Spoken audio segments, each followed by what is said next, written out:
Ajit, I'll request you to, refrain putting words into his mouth.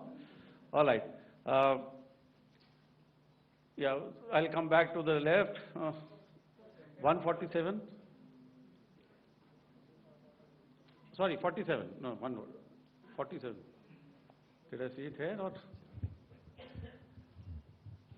Yeah. Good evening, gentlemen. Sorry, 147. I saw it there. Sorry. Yeah.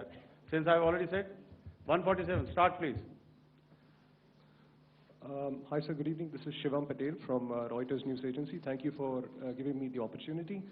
My question, sir, is how many military targets did Indian Armed Forces strike in Pakistan in response to the attacks from Pakistan? How were these targets selected? And how many troop casualties have been there in total on both sides, if you can give details? Thank you.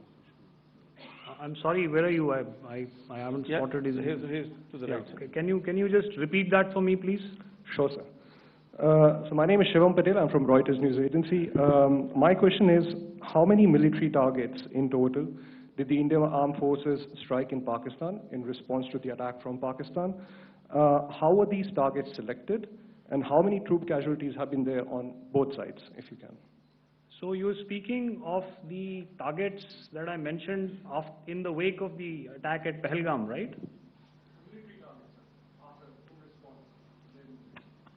Yeah, I think it's amply clear to everybody here that the Pakistan Army has not crossed the international boundary, neither in the plain sector nor on the line of control.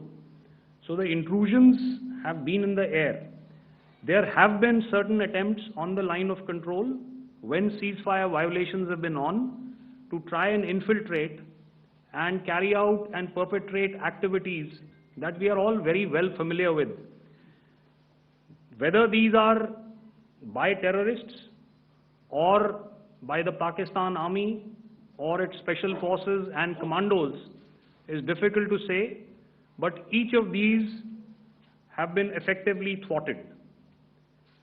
So therefore, as far as engagements of military targets on the other side is concerned, I thought Air Marshal Bharti covered those very well and in detail, and he also mentioned as to how they went about targeting those.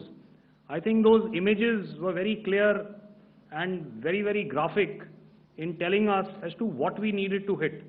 And you'll remember right at the outset I said that we even went into what was the construction in each of these locations and therefore decided on the vector that had to be utilized. Please. Okay, if I could add to what the DGMO has said. I have already detailed the targets. Now, whether it is X numbers or Y numbers that is immaterial. And what damage have we inflicted, you have seen. What are the casualties on the other side? As I said, that is for them to count. As far as we are concerned, from the air defense side, if they had a choice, they would have definitely come in. They're fighters, there are more numbers of UCAVs. It is not that they did not intend to come in. It is only that our robust AD posture prevented them from coming in. So that must be known, and that must be realized by all the audience here.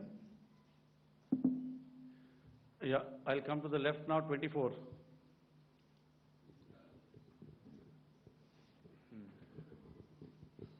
Good evening, sir. This is Anuvesh Rath from Z.